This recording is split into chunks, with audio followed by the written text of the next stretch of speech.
Seriously, though, we've heard a lot about extremism recently, a nastier, harsher atmosphere everywhere, more abuse and bother boy behavior, less friendliness and tolerance and respect for opponents. All right, but what we never hear about extremism is its advantages. Well, the biggest advantage of extremism is that it makes you feel good, because it provides you with enemies. Let me explain.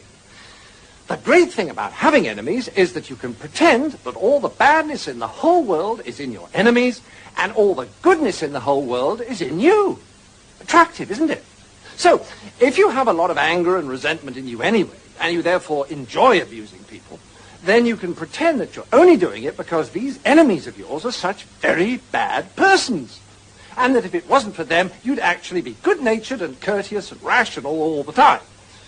So, if you want to feel good, become an extremist. Okay, now you have a choice. If you join the hard left, they'll give you their list of authorized enemies. Almost all kinds of authority, especially the police, the city, Americans, judges, multinational corporations, public schools, furriers, newspaper owners, fox hunters, generals, class traitors, and, of course, moderates.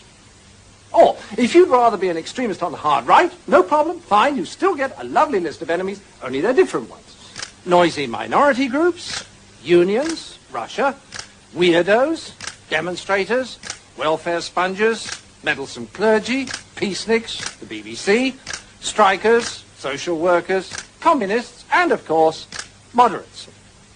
And upstart actors. Now, once you're armed with one of these super lists of enemies, you can be as nasty as you like and yet feel your behaviors morally justified. So you can strut around abusing people and telling them you could eat them for breakfast and still think of yourself as a champion of the truth, a fighter for the greater good, and not the rather sad paranoid schizoid that you really are.